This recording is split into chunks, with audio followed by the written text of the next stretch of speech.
جب تک جیوں میں آقا کوئی غم نہ پاس آئے کوئی غم۔ السلام علیکم ورحمۃ اللہ وبرکاتہ۔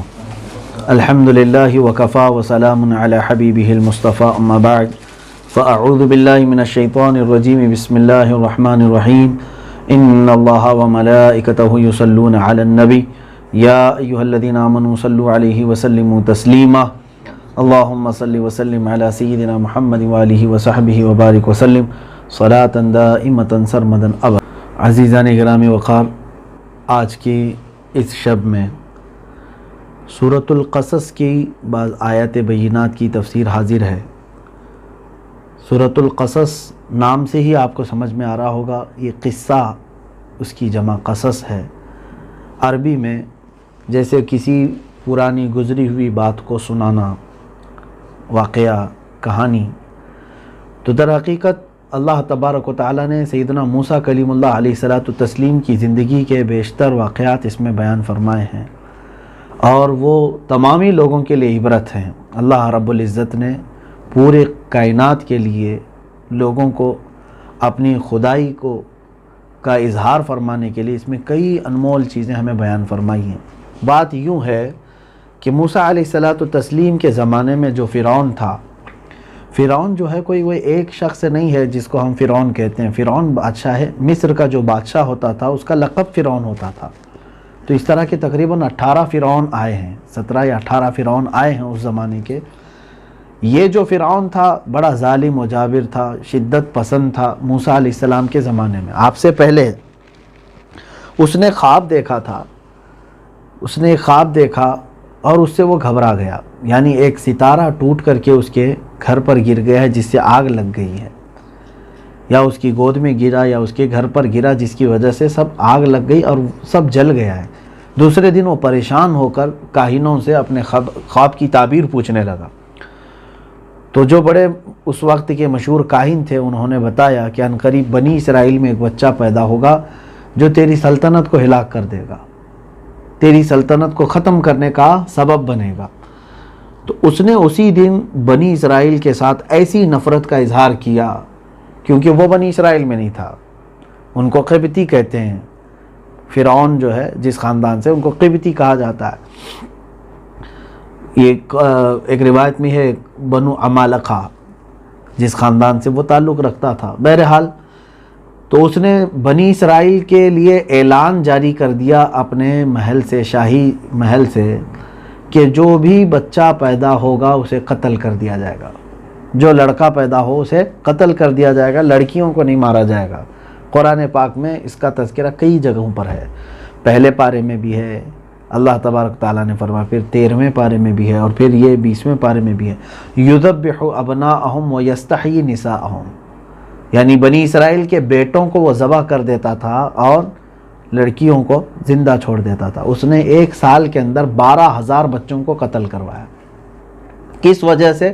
اس خوف سے کہ کہیں وہ بچہ پیدا ہو بنی اسرائیل میں جو میری ہلاکت کا سبب بنے گا، کہ کہیں سلطنت میری ختم کرنے والا بچہ پیدا نہ ہو جائے۔ تو اس لیے جو بھی حمل سے ہوتی عورتیں ان کی پوری خبر گیری ہوتی، جب بچہ پیدا ہوتا اسے قتل کر دیا تھا۔ 1 سال کے بعد اس کے وزراء نے مل کر کے یہ کہا کہ بادشاہ اگر اسی طرح سے ہوتا رہا تو پھر آپ کی خدمت کے لیے جوان کیسے ملیں گے؟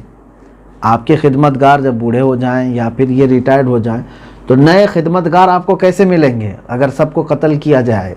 فوج میں آپ کے کون رہے گا؟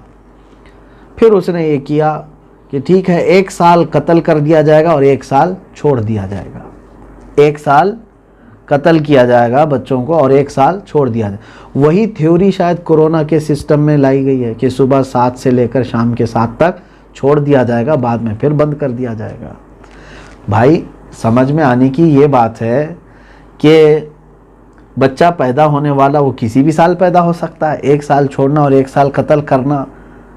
تو کبھی کبھار ایسا ہوتا ہے کہ کچھ لوگ صرف خوف طاری کرنے کے لیے کچھ چیزوں کو لے کر کے چلتے ہیں۔ بہرحال اللہ رب العزت خفیہ تدبیر کرنے والا ہے، تم چاہے جتنے بھی مکر کرو، ہیلے کرو، دھوکے کرو، تدبیریں بناؤ، خفیہ پلان بناؤ، لیکن اللہ غالب تدبیر فرمانے والا ہے۔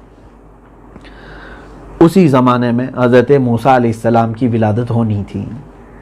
جس سال قتل کا آرڈر تھا کہ اس سال جو بھی بچہ قتل ہوگا، اسی سال موسیٰ علیہ السلام کی ماں حمل سے تھی۔ اب جب بچے کی ولادت کا وقت قریب آیا تو حضرت موسیٰ علیہ السلام کی ماں کو اللہ تعالیٰ نے القاء فرمایا۔ اللہ تبارک و تعالیٰ اپنے بندوں کو جو اپنے پیغامات بھیجتا ہے اس کی کئی قسمیں ہیں۔ نبیوں کو جو بات بھیجتا ہے اس کو وحی کہتے ہیں، وہ یا تو فرشتوں کے ذریعے بھیجتا ہے یا براہ راست ان کے دماغ پر یا دل پر اتارتا ہے، وہ وحی ہوتی ہے۔ اور پھر انبیاء کے علاوہ جن کو بھیجتا ہے، وہ صالحین ہو، اولیاء ہو، ان کو اس بات کو الہام کہتے ہیں یا القاء کہتے ہیں، یعنی اللہ کی طرف سے یہ بات ڈال دیا جانا۔ وہ ہو سکتا ہے مومنین کو بھی اللہ تعالیٰ ایسی باتیں غیب سے ان کے دلوں میں ڈال دیتا ہے۔ تو حضرت موسیٰ علیہ السلام کی ماں کے دل میں اللہ نے یہ بات ڈالی۔ قرآن میں ہے وَأَوْحَيْنَا إِلَىٰ أُمِّ مُوسَىٰ، ہم نے موسیٰ کی ماں پر وحی کی، وحی سے مراد یہاں پر القاء ہے کہ تم تہخانے میں چلی جاؤ، نیچے چلی جاؤ جہاں بچے کی ولادت آسانی سے ہو سکے، گھر کے نیچے والا حصہ جہاں موسیٰ علیہ السلام کی ولادت ہو گئی۔ اب وہ صحیح سلامت دنیا میں تشریف لائے، خوبصورت بچے کی شکل میں۔ موسیٰ علیہ السلام کی ماں خوف اور گھبراہٹ کی شکار تھیں کہ اب اس بچے کا کیا کریں گے، فرعونیوں کو اگر خبر ہو گئی تو یہ میرا بچہ مارا جائے گا۔ تو اللہ تبارک و تعالیٰ نے ان کے دل میں یہ بات ڈالی کہ ایک صندوق لو اور اس صندوق میں اس بچے کو رکھو اور اس کو دریا میں بہا دو۔ کیا کوئی پیدا شدہ بچے کی ماں ایسا کر سکتی ہے؟ اللہ تبارک و تعالیٰ نے فرمایا کہ اذ اوحینا الی ام موسیٰ ما یوحیٰ ان اقذفیہ فی التابوت فاقذفیہ فی الیم، یہ 16ویں پارے کی آیت میں، کہ تم اس کو جو ہے ایک تابوت میں رکھو، ایک صندوق میں رکھو اور پھر اس کو سمندر میں بہا دو۔ پہلے بات تو دل ماننے کو تیار نہیں کہ کوئی ماں اس طرح سے بہا ہے، لیکن اللہ تعالیٰ فرماتا ہے لولا اربطنا علی قلبها، اگر ہم نے اس کے دل کو، ماں کو یعنی موسیٰ کی ماں کے دل کو مضبوط نہ کیا ہوتا تو پھر وہ اس طرح کا کام نہیں کرتی۔ اللہ تعالیٰ جب کوئی کسی سے کام کرواتا ہے تو اس کے دل کو مضبوط بھی خود فرماتا ہے۔ آپ موسیٰ علیہ السلام کی ماں نے ایک صندوق میں رکھا اور اس کے بعد پانی میں بہا دی۔ موسیٰ علیہ السلام کی ایک بڑی بہن تھی۔ حضرت موسیٰ علیہ السلام کی ماں نے اپنی اس بڑی صاحبزادی سے، بیٹی سے کہا کہ بچی دیکھتے رہنا یہ صندوق بہتا ہوا کہاں جاتا ہے۔ وقالت لأختہ قصیہ فبصرت بہ عن جنب، کہ تم اس کے پیچھے پیچھے چلتے جاؤ اور دیکھتی رہو کہ یہ کہاں جاتا ہے، تھوڑا دور رہنا۔ اب اللہ تبارک و تعالیٰ کا نظام یہاں سے شروع ہے۔ کچھ جگہوں پر جہاں ہماری طاقت کام کرتی ہے وہ اللہ تعالیٰ ہمارے بس میں رکھا ہے کہ تم سے جو ہو سکتا ہے وہ کرو، اور جہاں تمہاری استطاعت اور طاقت ختم ہو گئی تو پھر رب تبارک و تعالیٰ کا نظام حفاظت کا شروع ہوتا ہے۔ جیسے میں نے اس سے قبل کہا تھا، روٹی کھانے تک تمہارے اختیار میں ہے، روٹی کھانے تک تمہارے اختیار میں ہے، کچی کھاؤ، پکی کھاؤ، نمکین کھاؤ، میٹھی کھاؤ، 4 ٹکڑے کر کے کھاؤ، 5 ٹکڑے کر کے کھاؤ، سب آپ کے اختیار میں، لیکن اندر جانے کے بعد اب تمہارے اختیار میں نہیں۔ اس ایک روٹی سے گوشت کتنا بننا ہے، خون کتنا بننا ہے، منی کتنی بننی ہے، پیپ کتنا بننا ہے اور پھر فضلہ کتنا بننا ہے، یہ کون کرتا ہے؟ کیا آپ اپنے سوچ کر کے بیٹھتے ہیں کہ ایک روٹی میں میرا اتنا یہ بن جائے، اتنا یہ بن جائے؟ تمہارا اختیار حلق کے نیچے اترنے کے بعد نہیں ہے، وہاں سے نظام قدرت شروع ہے۔ اللہ تبارک و تعالیٰ نے موسیٰ علیہ السلام کو سمندر میں بہانے کا حکم دیا۔ اب اس کے بعد حفاظت کس طرح سے فرما رہا ہے؟ وہ صندوق بہتا بہتا بہتا ایک باغیچے کے کنارے آ کر لگا۔ دریا کے کنارے ایک بڑا باغیچہ تھا اور وہاں آ کر کے یہ صندوق ٹھہر گیا۔ اتفاق ایسا کہ یہ باغیچہ فرعون کے محل سے لگا ہوا باغیچہ ہے، اور اس وقت فرعون کی بیوی وہاں اپنی کنیزاؤں کے ساتھ تفریح کے لیے آئی۔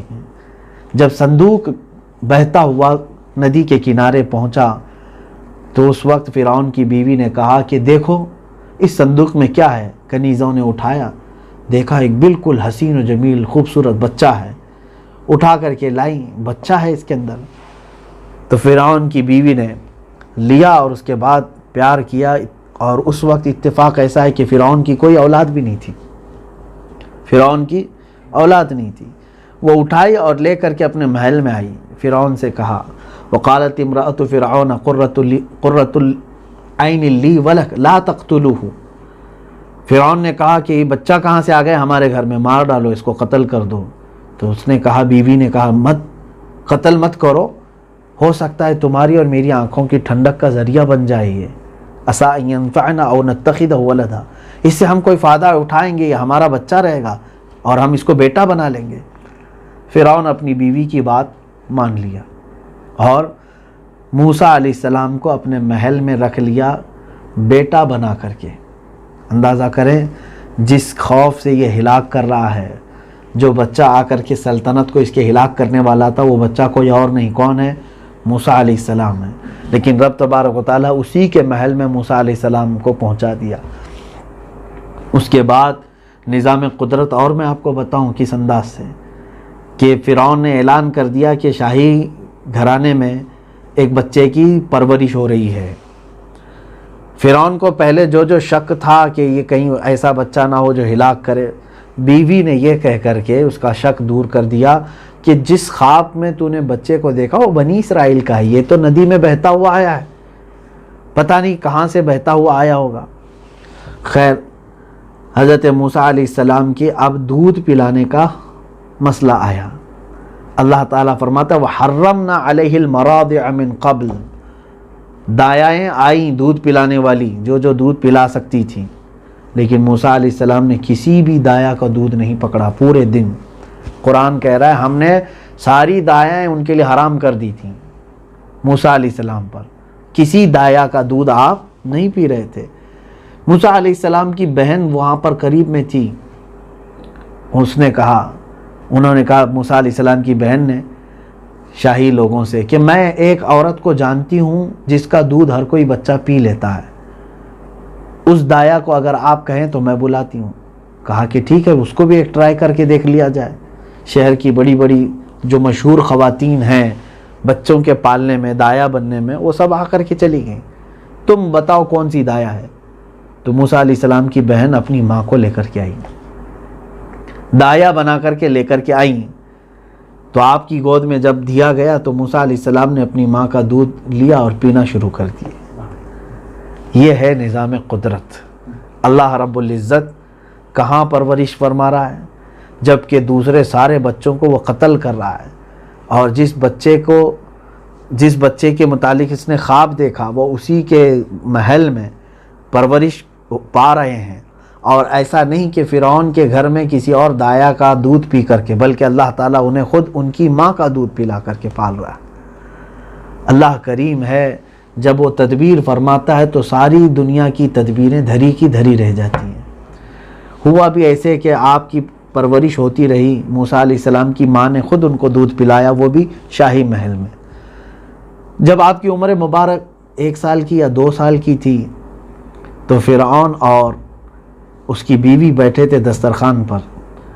موسیٰ علیہ السلام نے فرعون کے چہرے کو پکڑا اور زوردار تماچا مار دیا اس کو۔ بادشاہ اعظم اس کو کہا جاتا تھا اس وقت، اس کے سامنے لوگ سر جھکاتے تھے، سجدے کرتے تھے، اور بہت ہی رعب دبدبا تھا اس کا۔ لیکن پہلی مرتبہ کسی نے تماچا جڑ دیا چہرے پہ، غصہ آ گیا اس فرعون کو۔ اس نے کہا اے میری خاتون، میں نہیں کہتا تھا کہ یہ بچہ کچھ مجھے عام سا بچہ نہیں لگتا ہے، کہیں یہی بچہ میری ہلاکت کا سبب تو نہ بن جائے۔ تو خاتون نے کہا نہیں، یہ صرف تمہارا وہم ہے، وہ تو بچہ ہے، نہ سمجھی میں ہو سکتا ہے ایسا کچھ کر گیا ہو۔ فرعون کہتا ہے نہیں، مجھے اندازہ ہے کہ اسے سب سمجھ ہے، وہ سب سمجھ سکتا ہے۔ تو پھر امتحان لیا گیا ایک، خاتون یعنی فرعون کی بیوی اور فرعون کے درمیان یہ معاملات چلنے لگے۔ تو فرعون کی بیوی نے کہا کیوں نہ ہم اس بچے کا ٹیسٹ لے لیں، ایک امتحان لے لیں، تم کہتے ہو یہ بہت سمجھ کر کے تمہیں مارا ہے، میں کہتی ہوں نہیں۔ تو ایسا کرتے ہیں، ایک برتن میں انگارے لے آئیں، کوئلے گرم لال، اور ایک برتن میں پھول لے آئیں، چونکہ بچے عموماً لال چیز کو پکڑتے ہیں، لال چیز کو۔ اگر بچہ پوری طور پر سمجھدار ہے تو وہ آگ کی طرف نہیں جائے گا، وہ پھول اٹھا لے گا، اور اگر نہیں سمجھ ہے تو اس کا مطلب ہے وہ آگ بھی پکڑ سکتا ہے۔ ایک برتن میں آگ اور ایک برتن میں پھول لا کر کے رکھے گئے۔ موسیٰ علیہ السلام کی عمر اس وقت غالباً 1 سال یا 2 سال کے بیچ میں ہے۔ تو حضرت موسیٰ علیہ السلام وہ اللہ کے نبی ہیں، کیسے نہیں سمجھ ہو سکتی؟ اللہ تبارک و تعالیٰ اپنے نبیوں کو کامل عقل دے کر دنیا میں بھیجا ہے، کامل عقل ہوتی ہے۔ موسیٰ علیہ السلام کا ہاتھ جب پھولوں کی برتن کی طرف جا رہا تھا، روایات میں جبرائیل امین علیہ السلام آئے اور ان کا ہاتھ پکڑ کر آگ میں ڈھکیل دیا، آگ میں لگا دیا۔ حضرت موسیٰ علیہ السلام نے آگ کی وہ ڈلی اٹھائی، کوئلہ اٹھایا اور اپنے منہ کی طرف لے گئے، جس سے ان کے منہ میں اور زبان بھی جل گئی تھوڑی سی۔ یہ خدا کی مصلحت تھی۔ اللہ تبارک و تعالی حضرت موسیٰ علیہ السلام کی حفاظت فرما رہا تھا، یہ مصلحتاً یہ تمام کام ہوئے، جس کی وجہ سے آپ کی زبان مبارک میں تھوڑی لکنت بھی باقی رہ گئی زندگی میں، کیونکہ قرآن پاک میں آپ نے خود فرمایا وَأَخِي هَارُونُ هُوَ أَفْصَحُ مِنِّي لِسَانًا، اے اللہ میرا بھائی ہارون مجھ سے زیادہ فصیح ہے زبان میں، یعنی زبان بولنے میں۔ اور ایک دعا انہوں نے کی تھی رب اشرح لی صدری ویسر لی امری واحلل عقدۃ من لسانی، اے اللہ میرے سینے کو کشادہ کر دے اور معاملات کو آسان کر دے، اور میری زبان میں جو لکنت ہے اس کو دور کر دے۔ یہ موسیٰ علیہ السلام کی دعا ہے کہ لوگ میری بات کو سمجھ سکیں۔ ایسا نہیں ہے کہ جس کو تتلا کہتے ہیں یا جس کو سننے میں لوگ عیب محسوس کرتے ہیں، ایسا نہیں ہے۔ ہلکی سی کسی چیز کی ہو سکتی ہے، کیونکہ انبیاء میں عیب نہیں آ سکتا۔ نبیوں کو اللہ تعالیٰ نے کوئی ایسی بیماری نہیں دی جس کا لوگ مذاق اڑا سکتے ہوں، ایسی کوئی بیماری نہیں جس سے لوگ گھن کرتے ہوں، نفرت کرتے ہوں۔ وہ ہلکی لکنت ہو سکتی ہے۔ بہرحال حضرت سیدنا موسیٰ علیہ الصلوۃ والتسلیم کی پرورش فرعون کے گھر میں ہی ہوتی رہی۔ پھر آپ جوان ہوئے، آپ کو ساری چیزوں کا علم تھا کہ آپ بنی اسرائیل سے ہیں اور یہ فرعون ہے۔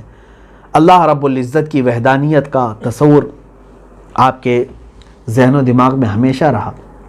ایک بار آپ کے ساتھ ایسا معاملہ ہو گیا، آپ شہر کے کنارے کسی جگہ جا رہے تھے تو آپ نے دیکھا ان کے خاندان والا ایک آدمی اور فرعونی یہ دونوں لڑ رہے تھے۔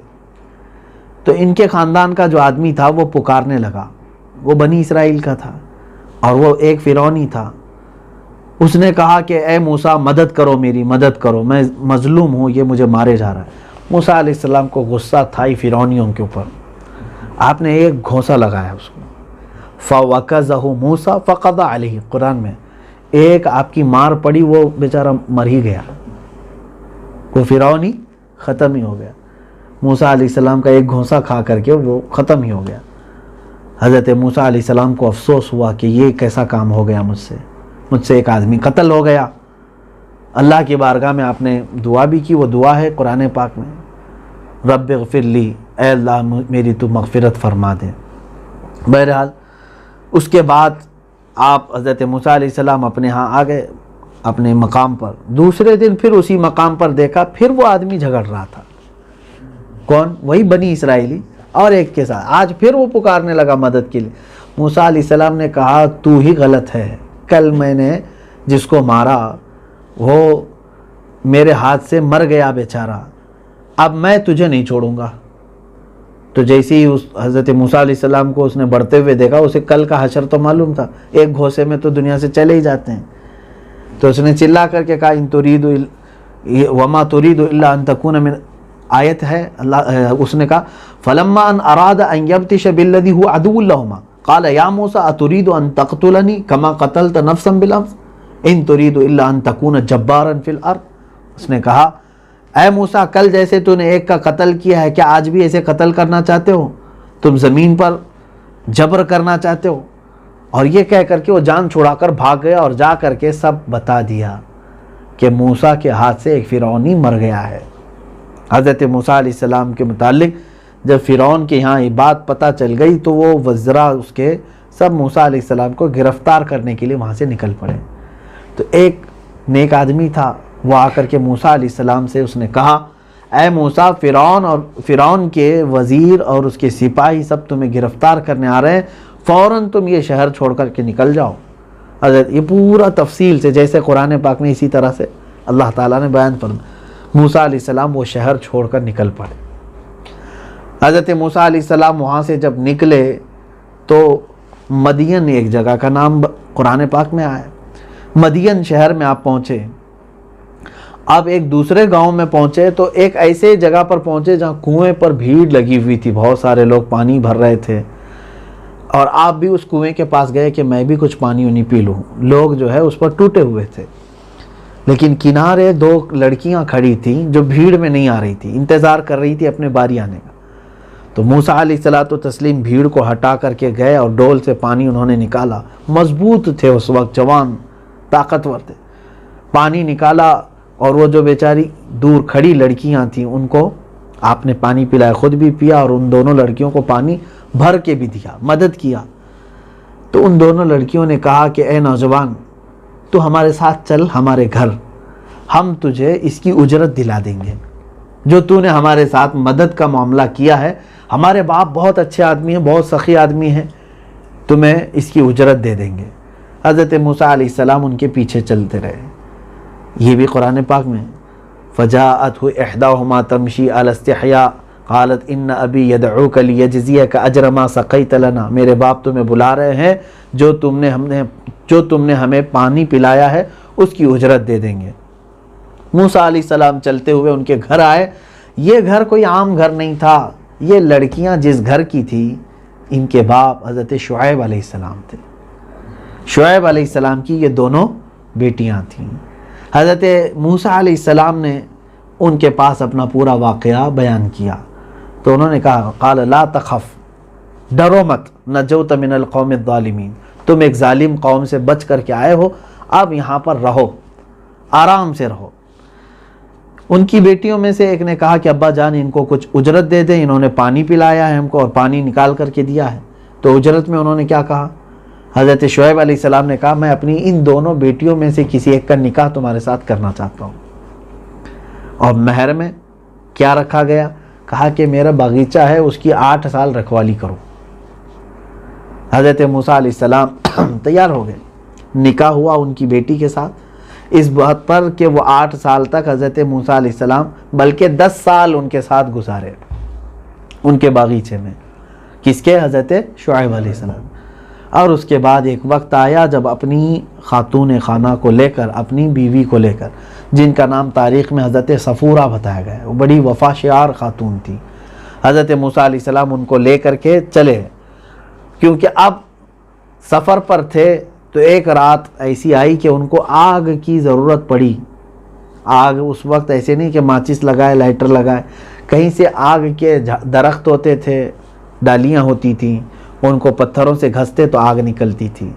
وہ تلاشنے کے لیے آپ پہاڑ کے اوپر گئے تو وہیں پر اللہ تبارک و تعالیٰ نے آپ کو نبوت عطا فرمائی، یعنی تاج نبوت عطا کیا، آپ کے نبی ہونے کے اعلان کا حکم فرمایا۔ موسیٰ علیہ السلام وہاں سے تشریف لائے اور اپنی خاتون کو، اپنی بیوی کو انہوں نے کہا کہ اللہ تعالیٰ نے مجھے تاج نبوت عطا فرمایا ہے اور حکم دیا ہے کہ اب میں جاؤں اور اللہ کی طرف لوگوں کو بلاؤں۔ اب جیسے ہی حضرت موسیٰ علیہ السلام کو تاج نبوت ملا، حکم کیا آیا جانتے ہیں؟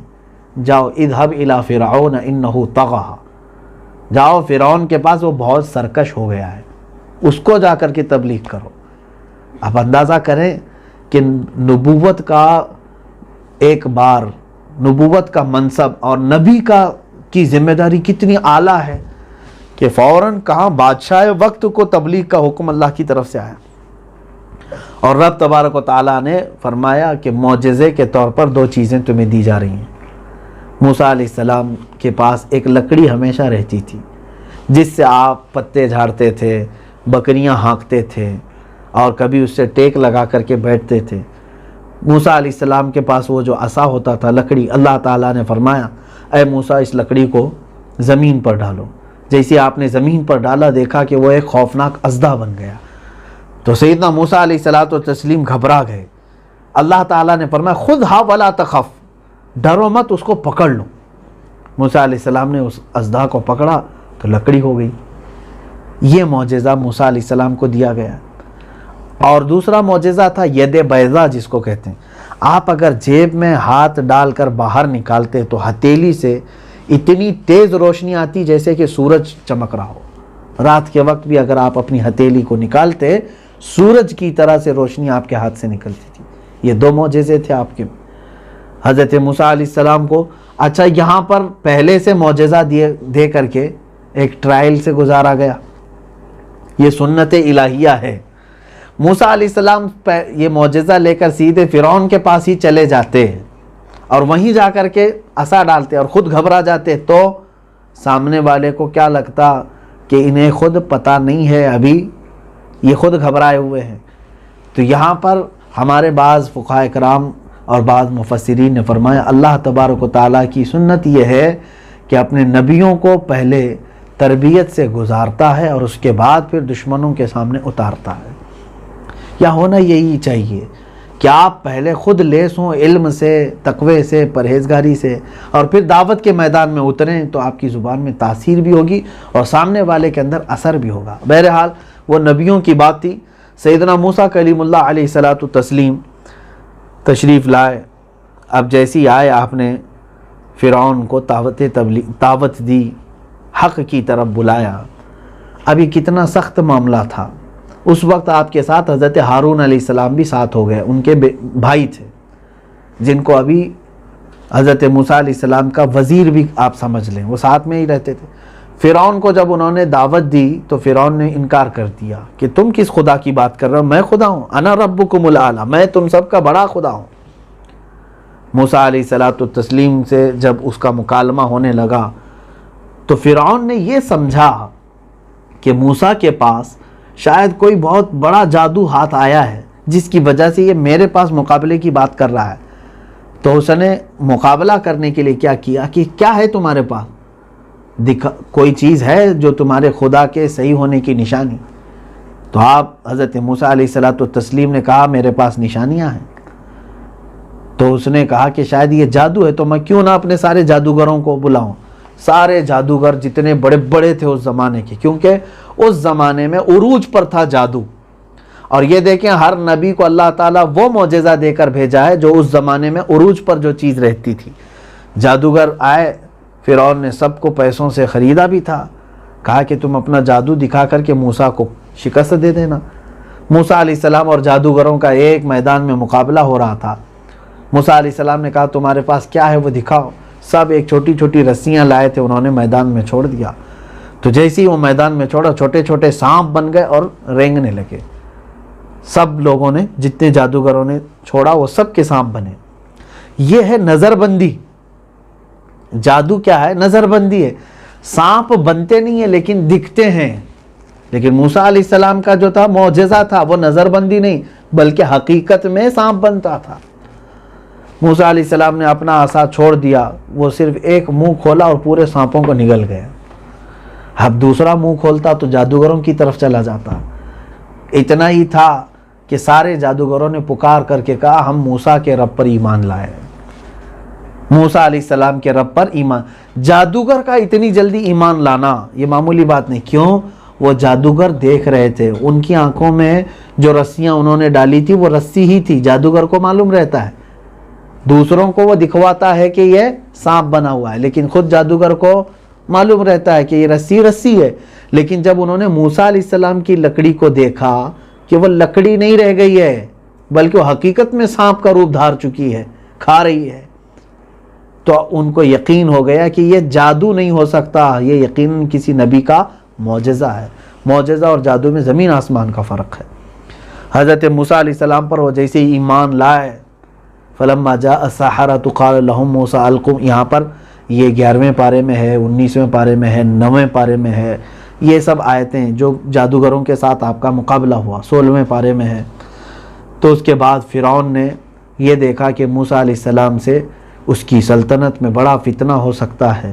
کئی لوگ ایمان لا رہے تھے, کئی لوگ آپ کے ساتھ اسلام قبول کر رہے تھے. اب جنگ شروع ہونی تھی موسیٰ علیہ السلام اور فرعون کے ساتھ. سیدنا موسیٰ کلیم اللہ علیہ الصلاۃ والتسلیم اپنے ایمان والے بندوں کو لے کر کے نکل پڑے. یہ کئی سالوں تک چلتا رہا معاملہ, دو بدو مقابلہ ہوتا رہا. کئی عذابات فرعونیوں کے اوپر آئے، جیسے کہ میں نے 9ویں پارے کی تفسیر میں کہا۔ اس کے بعد فرعون نے ایک بہت بڑا لشکر تیار کیا، 1,00,000 سے زیادہ کا لشکر، کہ موسیٰ علیہ السلام اور ان کے جتنے مومنین متبعین ہیں، ان کے امتی، سب کو ایک ساتھ ہلاک کریں۔ موسیٰ علیہ السلام کو اللہ نے حکم فرمایا، اے موسیٰ تم پھر دوبارہ یہاں سے نکل کر چل پڑو۔ حضرت موسیٰ علیہ السلام اس وادی کو چھوڑ کر نکل پڑے۔ اب سمندر کے کنارے آپ پہنچے، اور روایات میں اور تاریخ میں یہ بتایا جاتا ہے وہ ریڈ سی جو آج مصر میں ہے، بحر احمر اس کو کہتے ہیں، سعودی اور مصر کے بیچ میں سمندر ہے ریڈ سی، اس سمندر کے پاس آپ آئے اور پیچھے فرعون کا پورا لشکر آپ کا پیچھا کر رہا ہے۔ پورے فرعون کا 1,00,000 سے زیادہ کا لشکر آپ کا پیچھا کرتے ہوئے وہاں تک پہنچ گئے۔ سامنے سمندر پانی کا اور ادھر انسانوں کا سمندر، بیچ میں حق والوں کی چھوٹی سی جماعت تھی موسیٰ علیہ السلام کے ساتھ جتنے۔ وہ کڑا امتحان تھا ان کا، یا تو ادھر دیکھیں تو پانی میں ہلاک ہونا ہے، یا ادھر دیکھیں تو فرعونیوں کے لشکر میں ہلاک ہونا ہے۔ اللہ تبارک و تعالیٰ ایسی جگہوں سے کیسے نکالتا ہے اپنے مخلص بندوں کو۔ حکم فرمایا، اے موسیٰ اپنا عصا پانی پر مارو۔ عصا پانی پر مارا آپ نے تو 12 راستے کھل گئے، ایسے راستے کہ جس سے ایک ایک پورا کا پورا خاندان گزر سکتا ہے، اور اتنے سوکھے راستے کہ اس میں کیچڑ پانی تو دور کی بات، جب اس پر چلتے تھے تو دھول اڑتی تھی، جیسے لگتا دھوپ کی وجہ سے، دیکھتے نہیں آپ مٹی کے روڑوں پر دھول اڑتی ہے۔ اس سمندر کے بیچ میں 12 راستے بنے، کیونکہ آپ کے امت میں 12 قبیلے تھے، 12 خاندان تھے، سب کا ایک ایک راستہ سبوں نے اختیار کیا اور چل پڑے۔ سمندر کے اس کنارے سے اس کنارے ان کو جانا تھا۔ موسیٰ علیہ السلام ان 12 راستوں میں نکل پڑے۔ اب جب وہ سمندر سے آگے چل پڑے بیچ راستے میں، فرعون اور اس کے لشکری بھی قریب آ چکے تھے۔ انہوں نے جب دیکھا کہ سمندر میں راستے بنے ہوئے ہیں تو انہوں نے یہ نہیں سوچا کہ یہ نئے راستے ہیں، ایسے لگ رہے ہیں کہ بالکل پرانے بنے ہوئے راستے ہیں۔ تو اس کے وزیروں نے کہا بھی کہ اے فرعون، ان راستوں میں نہ جائیں، اس میں کچھ موسیٰ کی ہی لیے خصوصیت لگ رہی، ورنہ تو یہ سمندر ہے، سمندر میں راستہ کیسے؟ فرعون نے کہا جب موسیٰ اور اس کے سارے حواری لوگ، اس کے امتی لوگ چل کر کے گئے اور ہماری آنکھیں دیکھ رہی ہیں، ان کو پانی کا ایک قطرہ نہیں لگ رہا، ہم تو ان سے زیادہ طاقتور ہیں، ہمارے پاس گھوڑے گاڑیاں ہیں، سب چلو راستے پر۔ پوری لشکر کو اس نے، پورے لشکر کو انہی 12 راستوں پر لگا دیا۔ اور جب وہ 12 راستوں پر فرعون کا لشکر آیا، قرآن میں اللہ فرماتا ہے فَغَشِيَهُم مِّنَ الْيَمِّ مَا غَشِيَهُم، ہم نے پورے سمندر کو جیسا تھا ویسے ہی ملا دیا، پورے کے پورے لشکر اس میں غرق ہو گئے، کوئی نہیں بچ سکا۔ فرعون بھی وہیں پر اس کا خاتمہ ہو گیا، اور تقریباً اس کی عمر 400 سال کے قریب ہوئی اور ہلاک ہو گیا، برباد ہو گیا۔ لیکن قرآن کی ایک آیت ہے 11ویں پارے کی، اللہ تعالیٰ فرماتا ہے فَالْيَوْمَ نُنَجِّيكَ بِبَدَنِكَ لِتَكُونَ لِمَنْ خَلْفَكَ آیَةً، ہم تیرے بدن کو ویسے ہی محفوظ رکھیں گے تاکہ تیرے بعد آنے والوں کے لیے عبرت ہو۔ اس آیت کے بیس پر بہت سارے حکماء نے فرمایا فرعون کی لاش ملی سمندر کے دوسرے کنارے، کیونکہ سمندر نے بھی اس کو نہیں نگلا، زمین نے بھی نہیں لیا، تو ویسی کی ویسی پڑی رہی۔ تو اس کی لاش کو لے کر کے بعد میں کسی جگہ پر، یہ جو اہرامات ہیں مصر کے، ان میں رکھا گیا۔ برسوں کے بعد یہ سننے کو ملا کہ وہاں سے لاشیں نکالی گئیں۔ اب جو ممی ہیں مصر میں، وہی جو ایک اہرامات مصر بھی ہے، اور آپ سنیں گے کہ ایک میوزیم ہے قاہرہ میں، وہاں پر فرعون کی لاش بھی رکھی ہوئی ہے۔ اب اس پر نام لکھا بھی ہے فرعون کا، اور بھی کئی لاشیں وہ اس میوزیم میں رکھی ہوئی ہیں۔ ان کو حنوط کیا جاتا ہے، یعنی مسالے وغیرہ سال بھر میں ایک بار لگا کر کے، لیکن وہ اتنی گندی ہیں کہ دیکھیں تو آپ کو ابکیاں ہیں اس زمانے کی اگر وہ لاش ہے۔ واللہ اعلم بالصواب، اللہ ہی بہتر جانتا ہے۔ ہمیں تو نہ اس کی زیارت کرنی ہے، نہ ہی کوئی اس طرح کہ اس کو دیکھنا کوئی ثواب کی کام ہے، بلکہ لعنتیں بے شمار ہے اس پر، اللہ کا غضب ہے اس پر، اللہ کا عذاب ہے اس پر۔ لیکن اگر اللہ تبارک و تعالیٰ نے عبرت کے لیے رکھا ہے تو یقیناً سب کو عبرت حاصل کرنی بھی چاہیے۔ جس کو پوری زندگی میں کبھی بخار نہیں آیا، اور جس نے اپنے خدا ہونے کا اعلان کیا، میں تمہارا سب سے بڑا رب ہوں، آج جس طرح بے بس، بے مجبور، لاچار ایک پیٹی میں پڑا ہوا ہے تو اے لوگوں دیکھو جو اپنے دور میں خدا ہونے کا اعلان کرتا تھا آج اس کو ہاتھ اٹھانے تک کی طاقت نہیں ہے، تمہارے پاس تو ویسی بھی کوئی چیز نہیں ہے۔ بہرحال اور بھی دیگر معاملات حضرت موسیٰ علیہ السلام کے ہیں، کل انشاءاللہ عرض کرتا ہوں، آج کے لیے اتنا ہی کافی ہے۔ اللہ رب العزت ہم سب کو غرور و تکبر اور ہر طرح کی کینہ و بغض و عناد سے محفوظ فرمائے، حق کی دعوت کو دیتے رہنے اور اس کو قبول کرتے رہنے کی ہمیں توفیق عطا فرمائے، اور اس راستے سے مولا کبھی ہمیں نہ ہٹائے، اسی پر ہمارا خاتمہ بالخیر فرمائے۔ وآخر دعوانا ان الحمدللہ رب العالمین۔ کچھ سوالات ہیں، ان کے جوابات میں پیش کر دیتا ہوں۔ کسی صاحب نے یہ سوال کیا ہے کہ طلاق کے بعد عدت کا کیا مسئلہ ہے؟ طلاق کے بعد عدت ایسے ہے کہ اگر کسی نے طلاق دے دیا تو اب یہ دیکھا جائے گا کہ جس خاتون کو اس نے طلاق دیا ہے وہ کس طرح کی ہے۔ ظاہر سی بات ہے کچھ جوان ہیں، کچھ بوڑھی ہیں اور کچھ حاملہ ہیں، الگ الگ انداز کی ہیں، تو سب کی عدت کے مسائل الگ الگ ہیں۔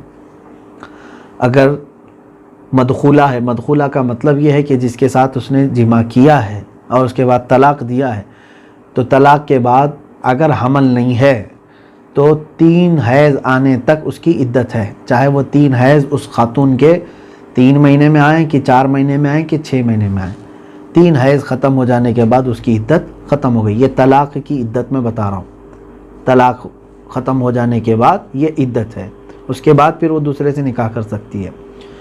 اور اگر حاملہ ہے تو پھر بچہ پیدا ہونے تک، یعنی ہو سکتا ہے نکاح کیا اور جمع کیا اور حمل ٹھہر گیا، پہلا مہینہ تھا لیکن طلاق دے دیا، تو پھر اب وہ 9 مہینے تک وہ عدت میں ہی رہے گی، جب تک یعنی اور اگلے 8 مہینے میں جب تک بچہ نہیں ہو جاتا وہ کسی اور دوسرے سے نکاح نہیں کر سکتی اگر حمل ہے تو۔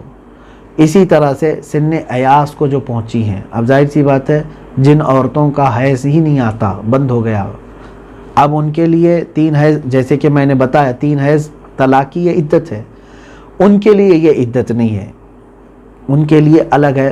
اللہ تعالیٰ نے فرمایا واللائی یئسن من المحیض من النساء، یہ آیات سورہ طلاق میں، سورہ طلاق میں یہ آیت بھی ہے، واللائی یئسن من المحیض من نسائکم ان ارتبتم فعدتہن 3 اشہر، یعنی جن عورتوں کو حیض نہیں آتا یعنی عمر دراز ہیں، اس حالت میں اگر کسی نے طلاق دیا ہے تو 3 مہینہ ان کی کیا ہے؟ عدت ہے، قرآن سے ہے 3 مہینہ ان کی عدت رہے گی۔ 3 طرح کی میں نے بتا دیا، یعنی مدخولہ اور حیض والی عورت ہے تو 3 حیض ہے، اگر حمل والی ہے تو حمل ختم ہونے تک یعنی بچے کی ولادت تک، بچے کی ولادت، اور اگر سن ایاس کو پہنچی ہے تو پھر اس کی عدت کیا ہے؟ 3 مہینے ہے۔ اگر طلاق کے بعد واپس جڑنا ہو تو کیسے جڑے؟ یہاں پر یہ ہے کہ کون سی طلاق ہے اب یہ دیکھی جائے گی۔ طلاق کی قسمیں بھی یہاں پر سوال ہیں، طلاق کی کتنی قسمیں ہیں؟ الگ الگ انداز سے طلاق کی قسمیں ہیں۔ اب وہ جیسے واقع ہونے کے اعتبار سے ایک طلاق رجعی ہے، ایک طلاق بائن ہے، ایک طلاق مغلظہ ہے۔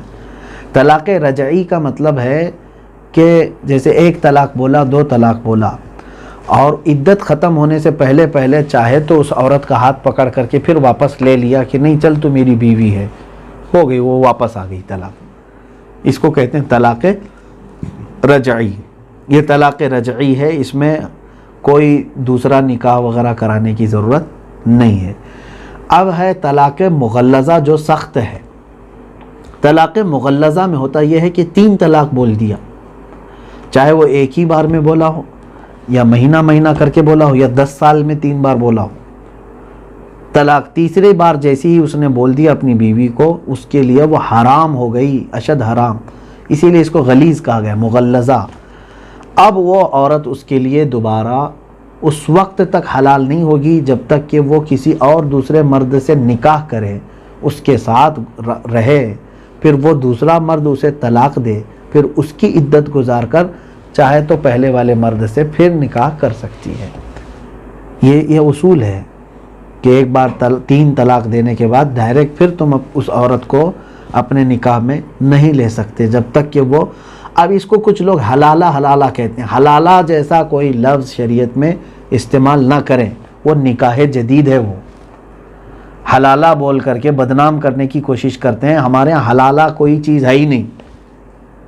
مثال کے طور پر کسی نے اپنی خاتون کو طلاق دے دیا، 3 طلاق دے دیا. اب اس نے عدت گزار لی، 3 حیض ہو گئے اس کے. اب اس کو کیا کرنا ہے؟ دوسرے مرد سے نکاح کرنا ہے. تو کیا اس کو حلالہ کہیں گے؟ وہ نکاح جدید ہے. اس دوسرے مرد کے ساتھ وہ نکاح کر رہی ہے. اب ہو سکتا ہے 1 رات 2 رات کے بعد جب وہ چاہے، اس کے اوپر کوئی فورس نہیں دوسرے شوہر کے اوپر، جب وہ اگر اس نے بھی طلاق دے دیا تو یہ پہلے والے شوہر کے لیے اس کی عدت گزارنے کے بعد پھر یہ پہلے والے شوہر کے لیے کیا ہو گئی؟ حلال ہو گئی. وہ اس طرح وایا حلال ہوتی ہے، اس لیے بعض لوگ اس کو حلالہ کہتے ہیں. لیکن اگر کسی نے حلالے کو دھندا بنا لیا ہے یا پورا ایگریمنٹ ہو جاتا ہے تو معاذ اللہ رب العالمین یہ کام سخت ترین حرام ہے. یہ جائز. سوال یہی ہے کہ طلاق کے بعد واپس جڑنا ہو تو کیسے؟ میں نے بتا دیا. اگر طلاق رجعی ہے، 1 طلاق یا 2 طلاق دیا ہے، عدت سے پہلے چاہے تو بغیر نکاح کے، بغیر کسی حلالہ جس کو آپ سمجھ رہے ہیں اس کے، اپنی خاتون کو صرف پیار سے دیکھ لیا، شہوت سے چھو لیا، اپنے بستر پر بلا لیا، وہ واپس آ گئی نکاح میں. رجوع کرنے کا طریقہ یہی ہے. یا صرف اتنا کہہ دیا کہ تو میری بیوی ہے، واپس جیسے تھے ویسے. لیکن یاد رکھے اب 1 طلاق اس نے دیا اور 1 طلاق زندگی بھر کاؤنٹ رہے گی. بعد میں اگر کبھی بھی 2 دے دیا تو اب اس کو یہ نہیں ہے کہ رجعی پڑے گی، اب وہ مغلظہ. 2 طلاق دیا تھا، لوٹا لیا ہے، پھر زندگی میں کبھی بھی 1 بار بھی اگر کہہ دیا تو 3 پڑ گئی اس پر، کیونکہ پہلے کی 2 بھی اس کی کاؤنٹ ہوں گی. یہ سمجھ کر کے چلے. اب ایک سوال ہے، غلطی سے یا نشے میں طلاق دے دیا تو کیا حکم ہے؟ میرے عزیز اتنی بڑی غلطی مت کرنا. غلطی سے طلاق دے دیا مطلب ایسی غلطی نہ ہو تمہارے سے، شادی کیے ہو آپ. اب ظاہر سی بات ہے سزا جو ہے غلطی پر ہی ملتی ہے. اب اگر غلطی سے کوئی طلاق دیا ہے تو سزا بھی وہی بھگتے گا، ایسا نہیں ہے. ورنہ شریعت میں ہر کوئی یہی کہے گا کہ مجھ سے خطا ہو گئی، غلطی ہو گئی، طلاق نہیں دینا چاہتا تھا دے دیا. ایسی چیزیں اگر دنیا کوئی دوسری عدالتیں بھی تسلیم کرتی ہو تو بتائیں. چوری نہیں کرنا چاہتا تھا، جج صاحب ہو گئی ہے چوری، چھوڑ دیجئے، غلطی سے ہوئی ہے. کیا جج کیا کہے گا؟ اسی غلطی کی تو سزا دینے کے لیے تجھے یہاں کورٹ میں لایا گیا ہے. تو غلطی سے اگر کسی نے دیا ہے تو طلاق ہے. اور نشے میں اگر کسی نے طلاق دیا تو بھی طلاق واقع ہوگی، کیونکہ اس کے لیے ڈبل گناہ ہے. پہلی بات تو نشہ تیرے لیے حلال تھا ہی نہیں، وہ نشہ کی سزا ہے اس پر کہ نشہ کے عالم میں اگر اس نے طلاق دیا ہے تو طلاق واقع ہو گئی، طلاق ہو جائے گی. ایک سوال یہ ہے، کیا عورت اپنے شوہر کو طلاق دے سکتی ہے؟ نہیں، ایسا نہیں ہے. کہ طلاق کی زمان، طلاق کی اتھارٹی یہ مرد کو دیا ہے شریعت اسلامیہ نے. اس میں بھی حکمتیں ہیں، ورنہ تو روز طلاق ہوتی گھروں میں. آٹا نہیں لائے طلاق، شکر نہیں لائے طلاق، سننا نہیں لائے طلاق. کیونکہ عورت اس کی بردبار نہیں ہے. عورت کی طرف سے عورت دن بھر میں 100 بار بھی طلاق بولے تو مردوں پر طلاق نہیں ہوتی. کچھ لوگ یہ سوچتے ہیں، کچھ عورتیں اپنے شوہروں کو دھمکاتی رہتی ہیں، نہیں کرو گے تو میں تم کو طلاق دے دوں گی. تمہارے سے طلاق نہیں ہوتی، طلاق مرد کی طرف سے ہوتی ہے. ہاں اگر کسی نے یہاں پر یہ سوال کیا تو پھر عورتوں کو بندی بنا دیا آپ نے، عورت کو کوئی پاور ہی نہیں، اختیار نہیں ہے. ایسا نہیں ہے، تمہارے پاس خلا کا اختیار ہے نا. خلا عورت کی طرف سے ہوتی ہے کہ جا عورت مقدمہ کرے اور اپنے شوہر سے چھٹکارا لینا چاہتی ہو، قاضی تمہارے اختیار کے مطابق اور تمہارے شوہر سے تم کو چھٹکارا دلائے گا. یعنی طلاق مرد کی طرف سے ہے، خلا عورت کی طلب سے ہوتی ہے. تو ہے نا، شریعت نے یہ بھی چیز دی ہے. ایسا نہیں ہے کہ عورت کو ہمیشہ غلام اور بندی بنا کر کے، اسلام نے اس کو بھی سوچنے سمجھنے اور زندگی گزارنی. کئی ایسے معاملات ہیں جیسے قاضی اسلام فسخ بھی کر دیتا ہے نکاح کو. کوئی ایسا شوہر ہے جو ظلم کر رہا ہے، نان و نفقہ بھی نہیں دیتا، اس کی حق زوجیت بھی ادا نہیں کرتا، تو اس ایسے معاملات میں، اور طلاق دے کر کے آزاد بھی نہیں کرتا، پریشان کیا ہوا ہے، تو قاضی اسلام اس پر فیصلہ دے گا. ایسا نہیں ہے کہ زندگی بھر اس کو مظلوم ہی بنا کر کے رکھا جائے. یہ مسائل ہیں، تفصیل سے انشاءاللہ العزیز آپ دارالفتاء سے رابطہ کر کے لکھوا سکتے ہیں، فتویٰ لے سکتے ہیں. یہاں صرف سوال یہ تھا کہ عورت اپنے شوہر کو طلاق دے سکتی یا نہیں. تو جواب یہی ہے کہ عورت کو طلاق دینے کا اختیار نہیں ہے۔ اللہ تبارک و تعالی ہم سب کو مسائل شرعیہ سیکھنے، سمجھنے اور عمل کرنے کی توفیق عطا فرمائے۔